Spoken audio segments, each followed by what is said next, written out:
La Reine des Neiges. Il était une fois, dans un pays lointain, deux jeunes amis qui vivaient dans les maisons voisines. La fille s'appelait Gerda et le garçon Kay. Ils n'étaient pas frères et sœurs, mais s'aimaient comme tels. Ils passaient leur journée à jouer ensemble dans le jardin. L'hiver arriva, et cette année-là, il fut particulièrement froid. Les vitres étaient couvertes de givre. La neige et le gel avaient envahi tout le village. Les enfants se réfugièrent chez la grand-mère de Gerda qui leur raconta des histoires. « Grand-mère, d'où vient ce grand vent frais qui nous empêche de sortir dehors ?»« C'est la Reine des Neiges qui nous l'envoie. »« La Reine des Neiges ? Mais qui est-ce, grand-mère ?»« C'est une jeune femme qui vit dans un pays fort lointain, où la neige est éternelle. Elle habite seule dans un grand palais. Elle est d'une incroyable beauté. Mais son cœur est aujourd'hui aussi froid que de la glace. Quand la Reine des Neiges est contrariée, elle déverse sa colère sur nous et envoie du gel et de la neige. »« La Reine des Neiges, elle n'a qu'à venir, je n'ai pas peur d'elle. Je la mettrai sur un poêle brûlant, elle fondra aussitôt et nous retrouverons le soleil. » Ne rigole pas avec ça, malheureux. La Reine des Neiges pourrait t'entendre et sa colère serait terrible. La grand-mère avait raison de s'inquiéter. Du haut de son château, la Reine des Neiges espionnait Gerda et Kay grâce à un miroir magique. « Ah, tu te moques de moi ? Très bien, tu vas voir ce qui t'attend. » Très en colère, elle jeta un sort.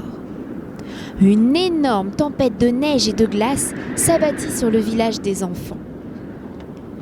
Kay reçut un éclat de glace dans les yeux et un autre dans le cœur. À cet instant, il se transforma complètement et devint l'enfant le plus méchant de la terre. « Kay, que se passe-t-il ? Où vas-tu ? Je ne te reconnais plus.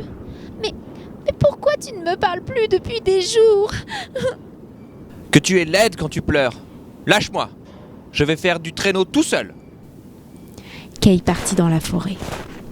C'est alors qu'il aperçut un grand traîneau blanc orné d'étoiles d'argent qui scintillaient.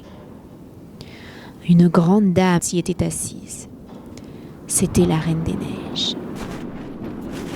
Kay, fasciné par sa beauté, s'approcha. Elle déposa un baiser sur son front. Et à ce moment précis, il perdit complètement la mémoire et s'endormit. « Ton cœur est maintenant froid comme le mien. Ta place est avec moi, dans mon palais. »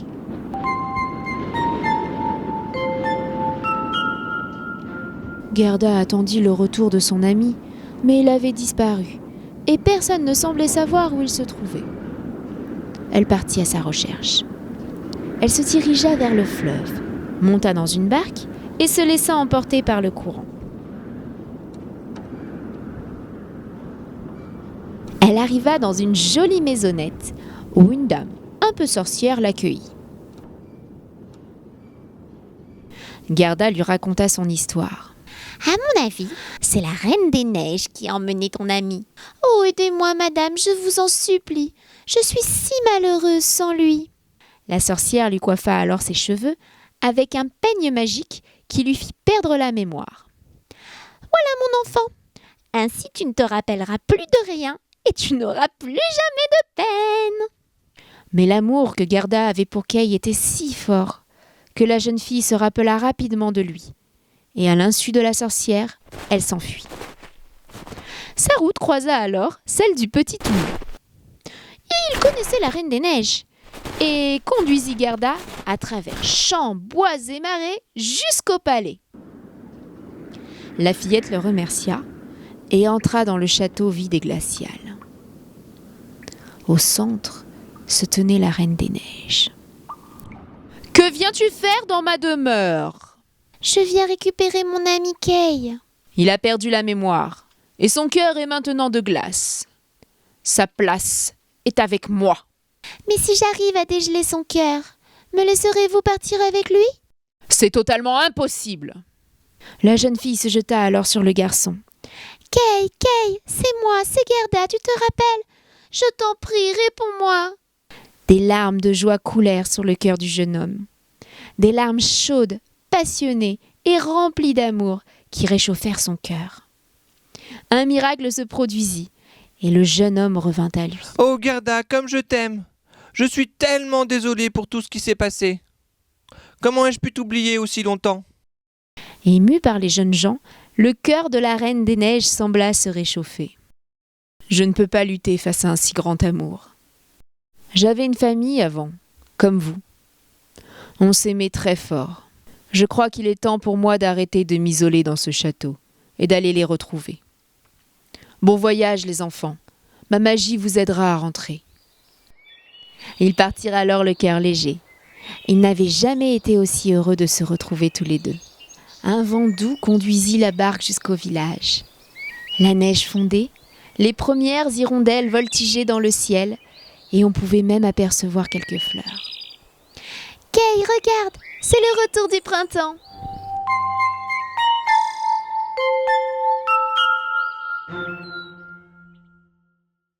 Bonjour à tous.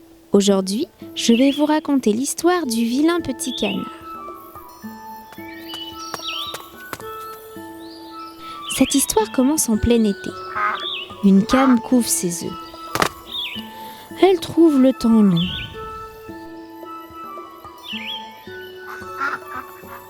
Oh, regardez, je crois qu'un œuf bouge enfin. Oh, un deuxième. Ça y est, je vois 2 jolis petits canetons. La maman cane est très heureuse. Elle leur fait un gros câlin. Mais il reste un œuf, le plus gros. Qu'il est long à sortir celui-là. La maman cane s'impatiente. Écoutez bien, j'entends un craquement. Oh, le voici. Quel étrange caneton. Il est grand, gris et pas bien beau. Voilà un énorme caneton. Coin, coin. Aucun des autres ne lui ressemble. Il est si gros. Qu'importe, c'est mon petit à moi. Et puis, il est beau quand même quand on le regarde bien. Coin, coin. Et ils partent tous ensemble pour leur première promenade.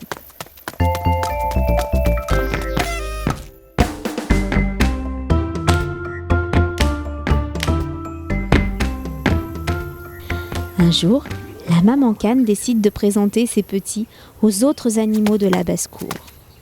À Madame Noix, Madame la Poule et Madame Dindon. Elles ne sont pas très gentilles et sautent aussitôt sur le vilain petit canard. « Ah, celui-là, nous n'en voulons pas !» dit Madame Dindon. « Ah, il est grand, il est trop laid !»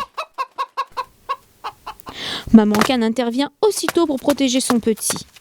« Ah, mais laissez-le tranquille ! Il ne fait de mal à personne. Il n'est pas beau, mais il a bon caractère et il nage bien. Il est resté trop longtemps dans son œuf, voilà pourquoi il est si gros. » Mais les animaux de la basse-cour sont très méchants et continuent à faire des misères à notre petit canard. Celui-ci, se sentant rejeté, décide de partir.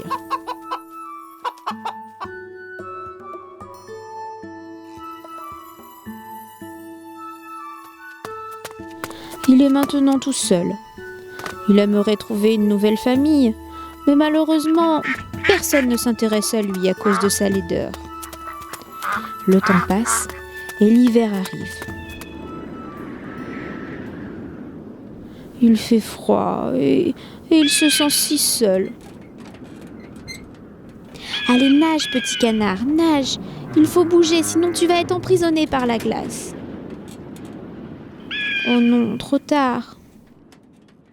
Heureusement, un vieux monsieur passe par là, brise la glace et récupère le caneton.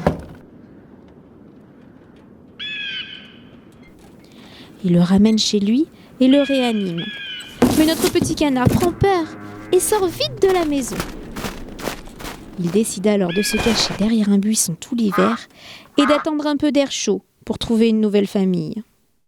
Derrière son buisson, il grandit.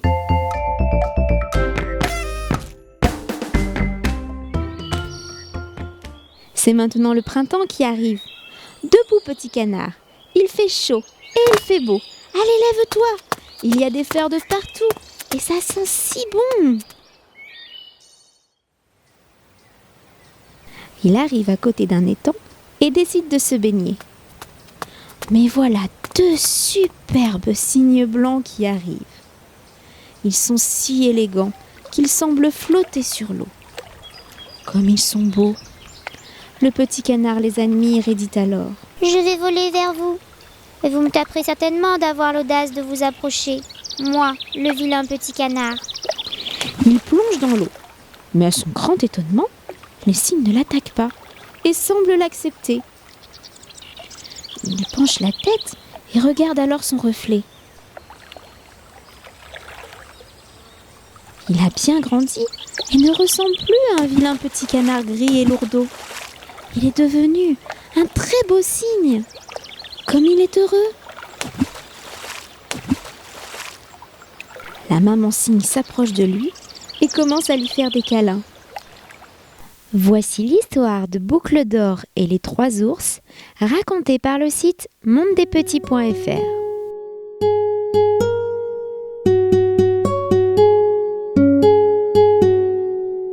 Tout près de la forêt habitait une petite fille qui avait les cheveux si blonds et si bouclés qu'on l'appelait Boucle d'Or. Dans la forêt, près de la maison de Boucle d'Or, vivait une famille ours. Il y avait le grand ours, le papa, un ours de taille moyenne, la maman, et un petit ours. Comme il faisait très chaud ce jour-là, et parce que la soupe était bien trop chaude pour être mangée tout de suite, les 3 ours décidèrent de faire une petite promenade en attendant que le déjeuner refroidisse un peu. Ils sortirent donc tous les 3, laissant derrière eux la porte de la maison entr'ouverte. Ils ne craignaient pas les voleurs. Boucle d'Or, ce jour-là, avait aussi eu l'envie de se promener dans la forêt. Et, chemin faisant, elle arriva près de la maison des 3 ours. Elle frappa à la porte, mais n'entendit aucune réponse. Alors, comme elle était bien curieuse de savoir qui pouvait vivre ici, elle entra.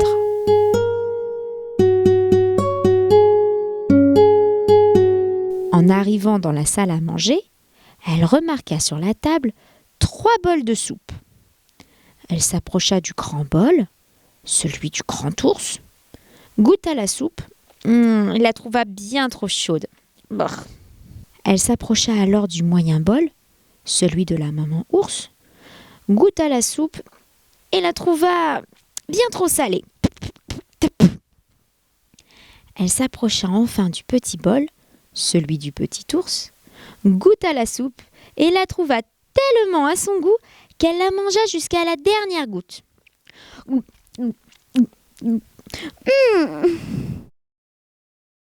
Ensuite, elle voulut s'asseoir. Elle s'assit sur la grande chaise, celle de papa ours, mais la trouva bien trop haute. Elle s'assit sur la moyenne chaise, celle de maman ours, mais la trouva, oh là, un peu trop bancale. Elle s'assit alors sur la petite chaise, mais comme Boucle d'Or était trop lourde, elle cassa. Oh, c'est pas grave, Se dit-elle.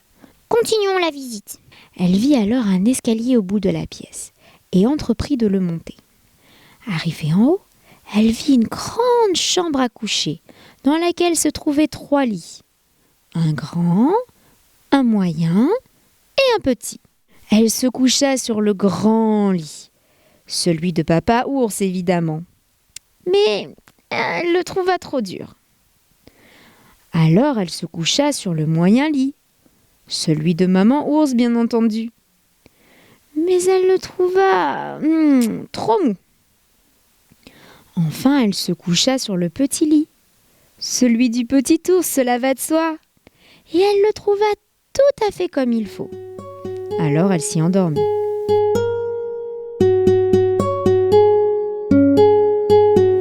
Les 3 ours, comme ils avaient terminé leur petite promenade, rentrèrent à la maison. Le papa ours, voyant son bol, s'écria: « Oh, quelqu'un a touché à ma soupe !» La maman ours, voyant son bol, s'exclama: « Quelqu'un a touché à ma soupe !» Le petit ours, regardant son bol, dit: « Quelqu'un a mangé toute ma soupe !» Papa ours avança dans la pièce et vit sa chaise. « Oh, quelqu'un s'est assis sur ma chaise !» Maman ours, s'avançant alors vers sa chaise, affirma: « Quelqu'un s'est assis sur ma chaise !»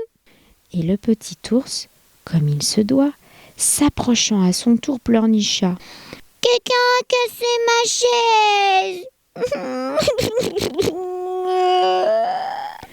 D'un grand pas décidé, papa ours se dirigea vers l'escalier qu'il grimpa 4 à 4, suivi par maman ours et le petit ours qui séchait ses larmes. Papa ours, une fois dans la chambre, avança vers son lit. « Oh, quelqu'un s'est couché sur mon lit !» Maman ours, s'approchant aussi, dit: « Quelqu'un s'est couché également sur mon lit !» Et le petit ours s'étonna alors. « Y a quelqu'un sur mon lit ?» Boucle d'or, réveillée par la voix des ours, ouvrit les yeux et vit les 3 ours penchés au-dessus d'elle. Bien sûr, les ours n'étaient pas méchants, mais elle eut très peur, et voyant la fenêtre ouverte, elle s'y précipita et sauta par-dessus pour courir vite jusqu'à chez elle. Voilà ce qui arrive quand on rentre chez les gens sans y être invité. Les 3 ours ne la revinrent plus jamais.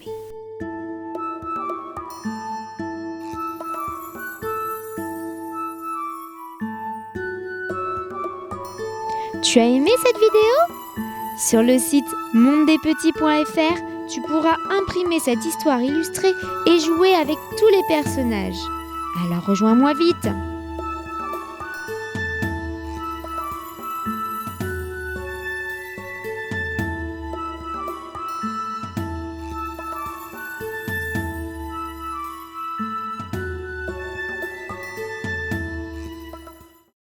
Voici l'histoire des 3 petits cochons, racontée par le site mondedespetits.fr.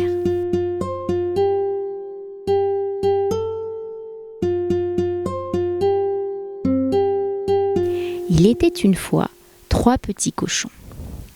Le jour arriva pour eux de quitter la maison de leur maman. « Au revoir, mes chéris, construisez-vous une belle maison.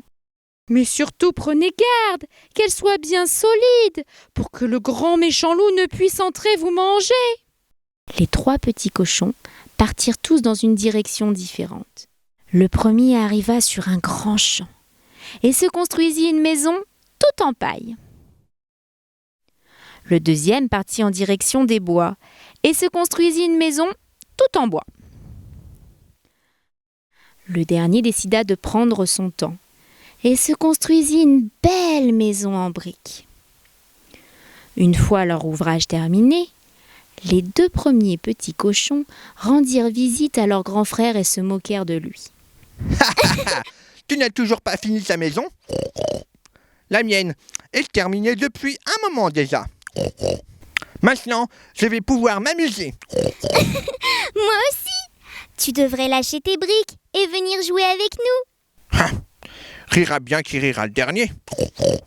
Le travail est toujours récompensé. Ce dernier n'avait pas tort. Devinez qui observait les 3 petits cochons en se léchant les babines. Le loup. Il arriva chez le premier petit cochon, souffla sur sa maison en paille. Elle s'envola aussitôt. Il arriva chez le deuxième petit cochon, souffla un grand coup. La maison de bois s'envola également. Les 2 petits cochons s'enfuirent et se réfugièrent chez leur grand frère. Le loup s'approcha de la maison en briques, souffla, souffla, encore, et encore.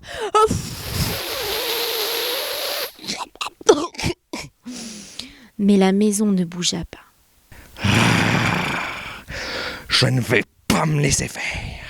Je finirai bien par les manger, ces 3 petits cochons. Je sais. Je vais monter sur le toit et entrer par la cheminée. Quand le 3e petit cochon vit ce que faisait le loup, il plaça une marmite remplie d'eau très chaude sur le feu ardent. Et juste au moment où le loup arriva, il ôta le couvercle. Pouf! Le loup tomba dans l'eau bouillante. Il se brûla et sortit très rapidement de la maison. Les petits cochons décidèrent de s'installer tous les 3 dans la maison de briques. Et ils ne revinrent jamais le loup.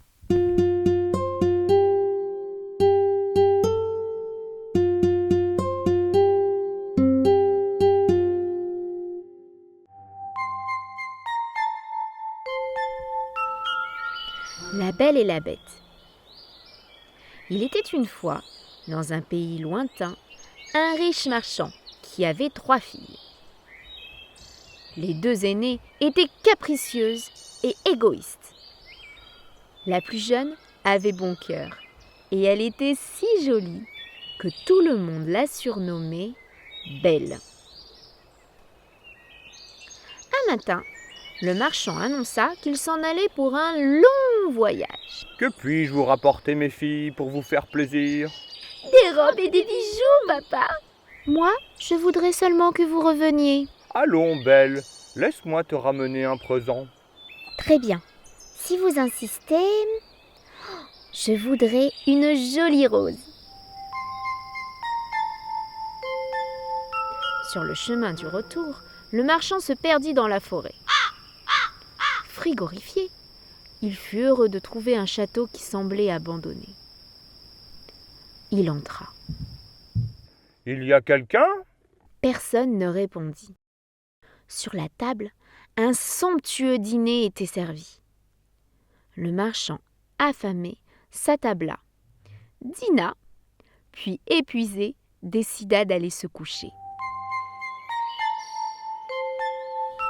Le lendemain matin, en quittant le château, il remarqua des roses dans le jardin et décida d'en cueillir une pour sa fille.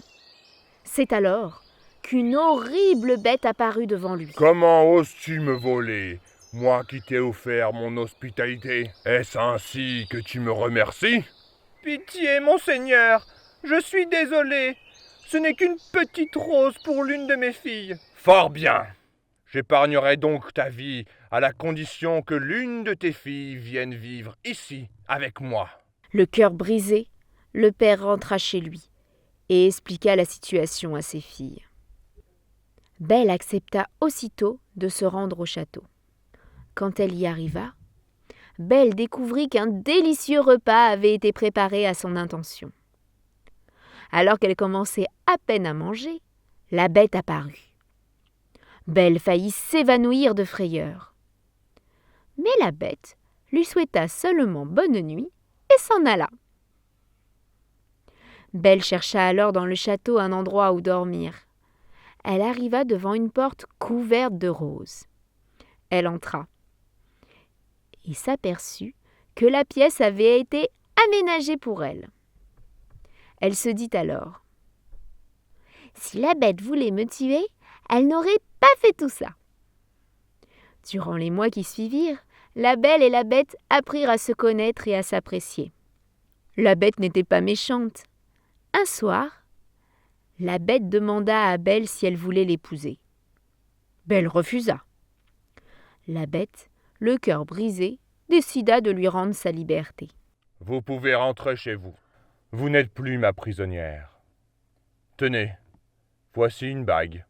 Si vous voulez me revoir, il vous suffira de la mettre à votre doigt et elle vous conduira jusqu'à moi. Belle rentra chez elle, très heureuse de retrouver sa famille, mais le cœur lourd. Elle s'occupa de son père malade et ne pensa plus à la bête pendant plusieurs jours. Une nuit, elle fit un horrible cauchemar. Elle rêva que la bête était morte de chagrin dans son grand château. Prise de panique, elle mit la bague et se retrouva comme par magie au palais. Elle chercha la bête partout et finit par la trouver gisant sur le sol exactement comme dans son rêve. Je ne pensais plus jamais te revoir, et je me suis laissé mourir. Mais non, tu dois vivre. Je t'aime et je veux t'épouser. À peine eut-elle prononcé ces mots qu'une chose extraordinaire arriva. Le château se métamorphosa et la bête devint le plus beau des princes. Oh belle, en acceptant de m'épouser, tu as brisé le sortilège qu'une méchante sorcière m'avait jadis lancé. Belle avait brisé le sort, car elle avait compris que la véritable beauté vient du cœur. Un grand mariage fut célébré au château avec tous les amis et la famille de Belle. Ils vécurent heureux et eurent beaucoup d'enfants.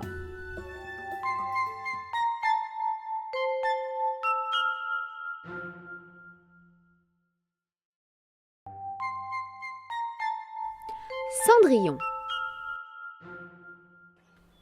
Il était une fois, dans un pays lointain, un gentilhomme qui, étant devenu veuf, se maria avec une femme égoïste et méchante.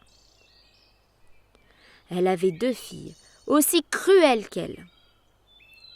De son côté, le gentilhomme avait une fille douce et d'une bonté sans exemple. Sitôt mariée, la belle-mère fit éclater sa vraie nature. Elle chargea la jeune fille des tâches les plus ingrates. La pauvre enfant travaillait toute la journée sans répit. Elle n'arrêtait que le soir, quand tout le monde était endormi. Avant de rejoindre le grenier glacé où elle était logée, la pauvre enfant venait se réchauffer un moment au coin de la cheminée. À cause de cela, sa robe était toujours couverte de cendres, si bien que ses sœurs, pour se moquer d'elle, la nommèrent Cendrillon. Un jour, le fils du roi donna un bal et pria toutes les jeunes filles de bonne famille de s'y rendre. Les 2 vilaines sœurs furent transportées de joie. « Le prince organise un bal. Oh, je dois être la plus belle. Cendrillon, Cendrillon. Lave et repasse vite toutes mes robes de soirée et tous mes rubans. Mais dépêche-toi donc. Est-ce que moi aussi je pourrais venir avec vous au bal? Cendrillon au bal. On verrait bien si on te voyait avec ta robe pleine de cendres et ton balai. Allez, viens vite me coiffer. N'importe quelle autre fille les aurait coiffées de travers, mais pas Cendrillon. Elle était bonne. Elle aida ses sœurs du mieux qu'elle le put. Le soir du bal arriva. Les sœurs partirent au bal et Cendrillon resta toute seule, près de la cheminée. Elle était si triste. Elle pleurait. C'est alors qu'apparut une fée, la marraine de Cendrillon. Elle sentit aussitôt la peine de sa filleule. « Bonjour ma chérie, pourquoi pleures-tu autant? Tu voudrais aller au bal toi aussi ?» Oh oui, j'aimerais tellement. Mais c'est impossible. Tu es une belle personne, Cendrillon. J'ai vu que tu t'étais bien occupée de tes sœurs. Allez, viens, suis-moi dans le jardin. Il faut qu'on trouve une bonne grosse citrouille. Une citrouille? Mais pourquoi faire, ma reine? En un coup de baguette magique, la fée transforma la citrouille en un magnifique carrosse.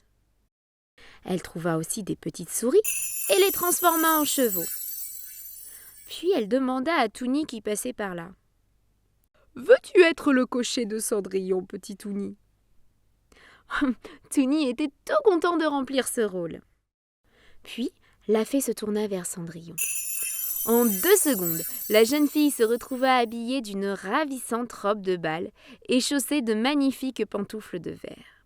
« Oh, merci, merci beaucoup, ma reine !»« N'oublie pas, Cendrillon, au 12e coup de minuit, ma magie disparaîtra.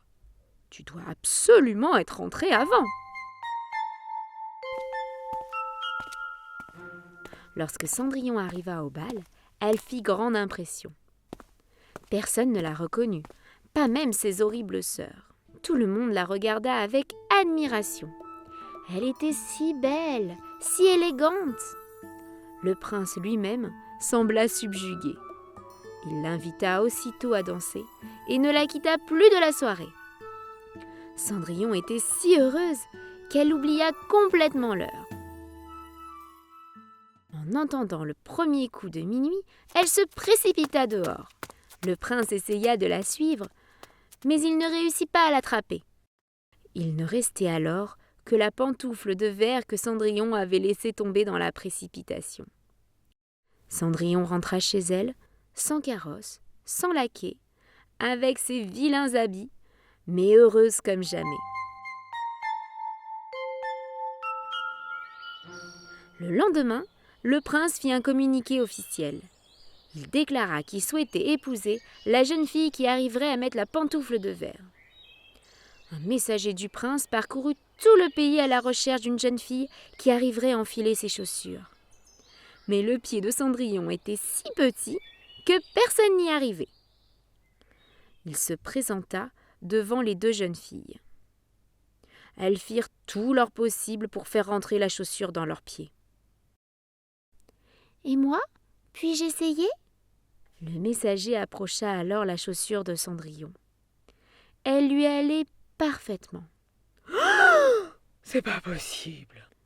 L'étonnement des 2 sœurs fut grand, mais encore plus grand quand Cendrillon tira de sa poche l'autre pantoufle. On conduisit alors Cendrillon au prince, qui la reconnut aussitôt malgré ses vilains habits. Quelques jours plus tard, un grand mariage fut organisé. Cendrillon était très bonne et elle pardonna à ses sœurs. Elle les logea même au palais. Et c'est ainsi que Cendrillon vécut heureuse auprès de son prince charmant.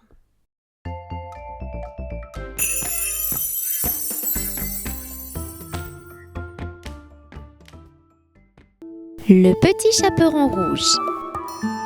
Voici l'histoire d'une petite fille, très jolie, qui adore mettre le bonnet de velours rouge que lui a offert sa grand-mère. Elle le porte si souvent que tout le monde l'appelle Petit chaperon rouge.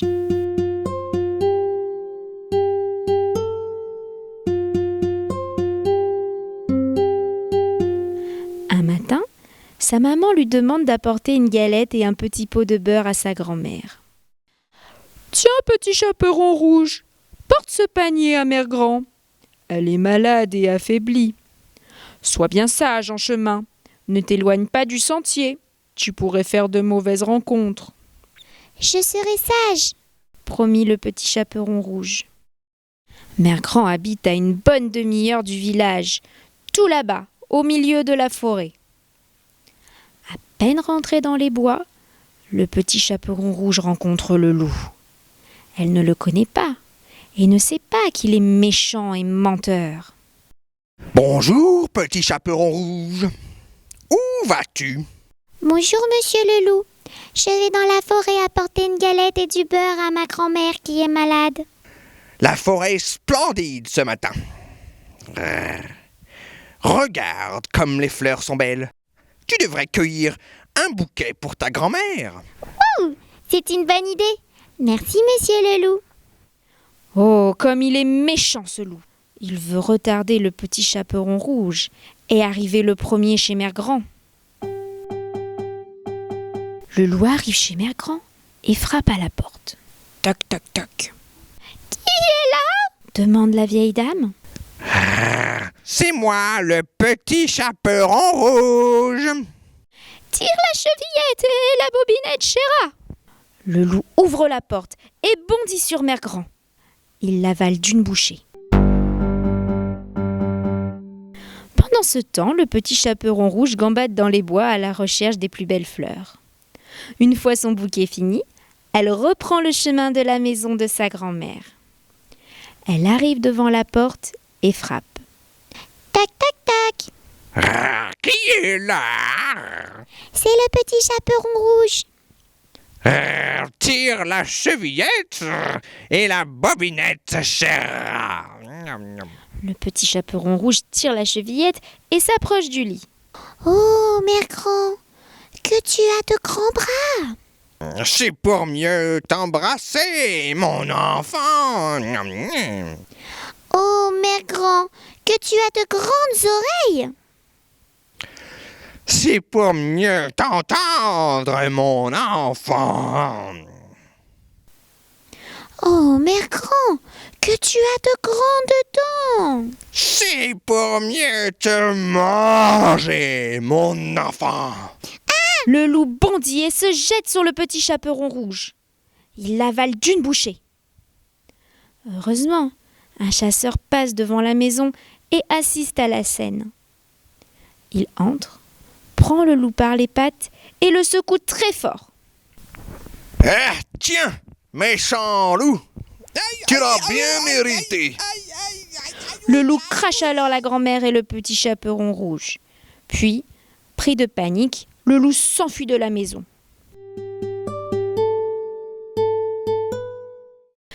Mère Grand et le petit chaperon rouge, heureuses d'être sauvés, remercient le chasseur. Ils partagent leur galette avec lui. Quant au petit chaperon rouge, elle se promit de ne plus désobéir à sa maman. Bonjour les enfants. Aujourd'hui, je vais vous raconter l'histoire de la princesse Méline.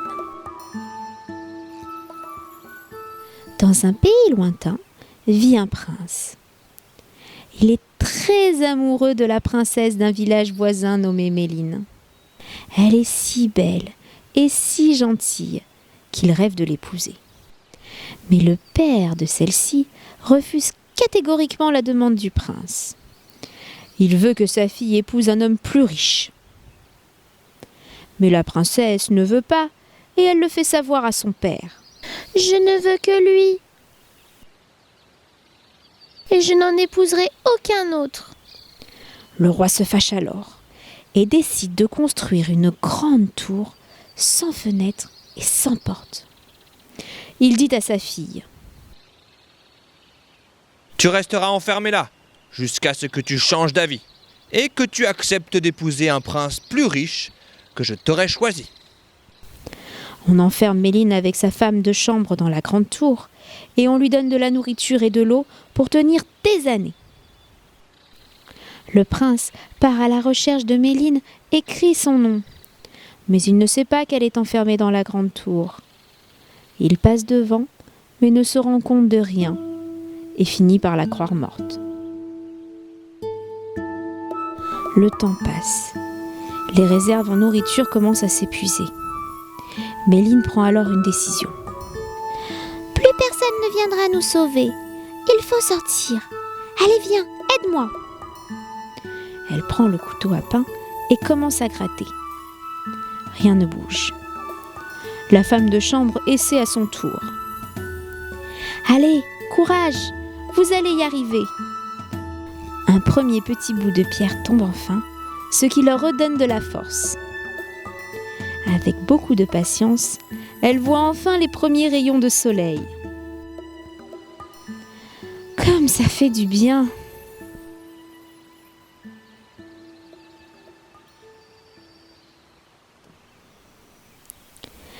C'est alors que Méline aperçoit le château de son père. Le château a certainement pris feu. Tout est en ruine et semble abandonné. Il n'y a plus personne ici. Il faut partir. Mais pour aller où ? Elle marche en direction du village voisin à la recherche de son prince. Mais il n'y a plus personne ici non plus.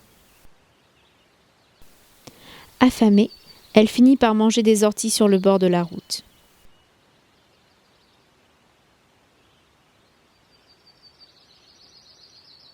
Ce n'est que bien plus tard, dans un village voisin, qu'elle rencontre un cuisinier qui lui propose de travailler pour lui au palais.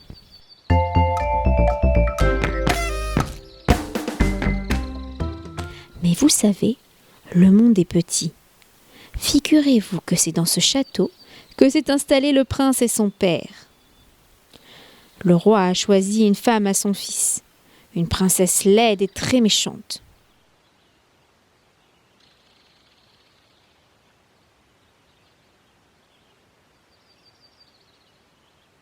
La fiancée, quant à elle, est déjà au palais. Mais consciente de sa laideur, elle reste enfermée dans sa chambre et ne se montre pas. Méline lui apporte le repas tous les jours. C'est alors qu'une idée vient à la méchante princesse, qui propose à Méline. C'est ton jour de chance. Je me suis tordu le pied et je ne peux pas bien marcher. Tu mettras ma robe et tu me remplaceras lors du mariage. Si tu n'obéis pas, tu le paieras de ta vie. Méline est tellement heureuse de revoir son prince qu'elle accepte aussitôt. Elle met la très belle robe de mariée, un voile et se maquille pour ne pas qu'on la reconnaisse. Elle rentre ensuite dans la salle du trône. Tout le monde ne voit qu'elle. Elle est si belle, si élégante, si gracieuse. Elle ressemble tellement à ma Méline. Si on ne m'avait pas dit qu'elle était morte, je croirais que c'est elle qui se tient devant moi. Le prince accepte de l'épouser et la conduit à l'église.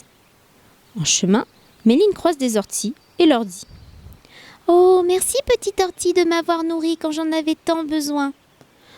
Tu n'as pas vraiment bon goût, Mais tu m'as sauvé la vie et je t'en serai éternellement reconnaissante. » À qui parles-tu ? À personne. Enfin, aux orties, mais c'est une longue histoire. Tu connais la princesse Méline ? Tu as la même voix qu'elle. Non, je la connais pas. Je suis désolée. Non, je ne la connais pas. Le prince sort aussitôt un très beau collier de sa poche et le met autour du cou de Méline.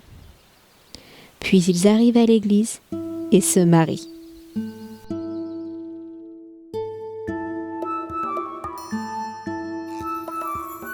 De retour au palais, Méline enlève la jolie robe de mariée.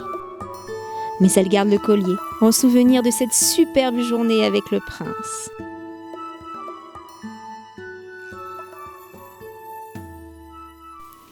Les heures passent et on conduit la méchante princesse dans la chambre du prince. Elle cache son visage sous son voile pour que le prince n'apprenne pas la supercherie. Le prince dit alors : « Qu'as-tu dit aux orties près de la route ? » À quelle ortie ? Je parle pas aux orties, moi. Si tu ne leur as pas parlé, alors tu n'es pas la vraie mariée. Attends. Elle sort de la chambre et court voir Méline. Servante ! Qu'as-tu dit aux orties près de la route ? Je les ai remerciés de m'avoir nourrie quand j'en avais besoin. Je leur ai dit que je serais éternellement reconnaissante pour leur aide précieuse. Ah, cela te coûtera la vie. Elle retourne alors près du prince. Elle répète bêtement ce que lui a dit Méline. « Et où est le collier que je t'ai donné devant la porte de l'église ? » Le collier ? Le collier, tu m'as pas donné de collier, hein ? Si tu ne le sais pas, tu n'es pas la vraie mariée. Il lui arrache son voile et s'aperçoit que ce n'est pas la même princesse que celle qu'il a épousée. Comment es-tu arrivée là ? Et qui es-tu ? Je suis ta fiancée promise. Mais j'avais peur que les gens se moquent de moi.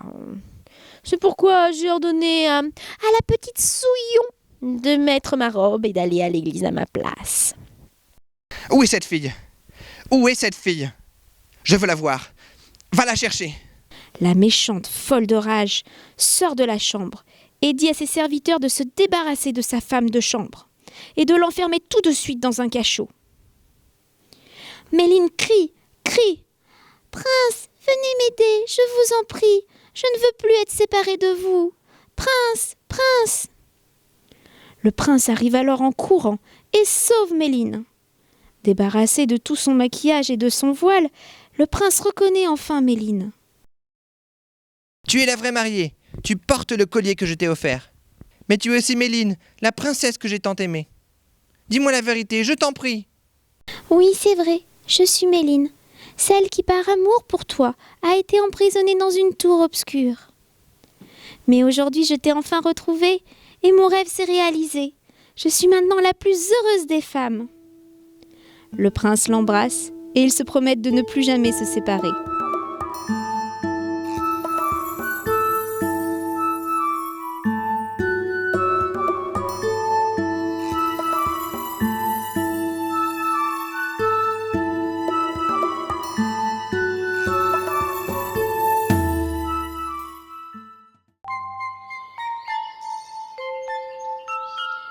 Réponse. Il était une fois, dans un pays lointain, un jeune couple qui désirait plus que tout avoir une petite fille. Le temps passa et finalement la jeune femme tomba enceinte. Affaiblie par sa grossesse, elle contemplait par les fenêtres les belles réponses de sa voisine. Elles étaient si luisantes, si fraîches et si appétissantes qu'elle rêvait d'en manger. Son mari, voulant la rendre heureuse, s'introduisit dans le jardin. Il ne savait pas que la maison voisine appartenait à une sorcière. Il cueillit les réponses et les offrit à sa femme, qui les mangea goulûment.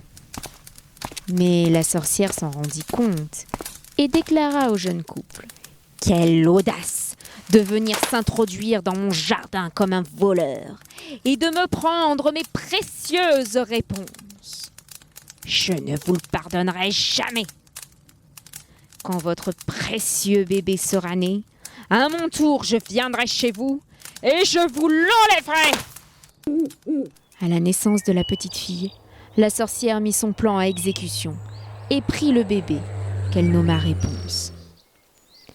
Elle l'éleva comme sa fille et prit grand soin d'elle.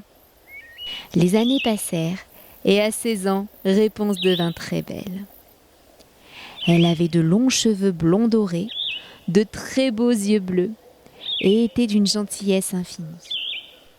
La vieille sorcière, de crainte qu'on l'enlevât, décida de l'enfermer en haut d'une tour perdue dans la forêt. Sans escalier, aucune personne ne pouvait y monter, sauf la sorcière. Elle appelait : « Réponse, réponse, descends-moi tes cheveux !» Alors Réponse laissait tomber sa natte et la sorcière grimpait.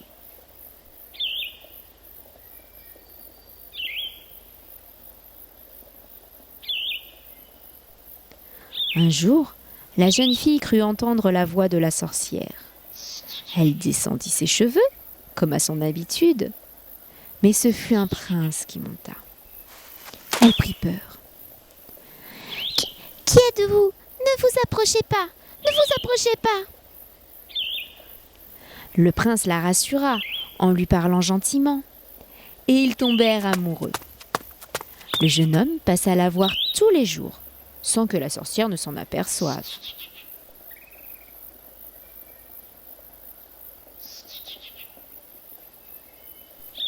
Un jour, il lui demanda : « Réponse, ma belle Réponse. Je vous aime. Voulez-vous m'épouser et descendre de cette tour avec moi ? » ?»« Oh oui, je le veux !» Elle en parla aussitôt à la sorcière, croyant que celle-ci serait heureuse pour elle. Mais ce fut tout l'inverse. Elle devint folle de rage. « Mais comment as-tu osé me trahir ? Moi qui t'ai élevée comme ma fille, tu vas me le payer !» Elle coupa les cheveux de Réponse et l'envoya seule dans un désert lointain. Elle tendit ensuite un piège au prince. Après avoir récupéré les cheveux de Réponse, elle le laissa monter en haut de la tour, puis le poussa par la fenêtre. Le prince perdit l'équilibre et tomba sur des épines qui lui crevèrent les yeux. « Jamais, tu m'entends ? Jamais tu ne reverras ta bien-aimée !» Le prince, déchiré de douleur, erra dans la forêt, aveugle, à la recherche de Réponse.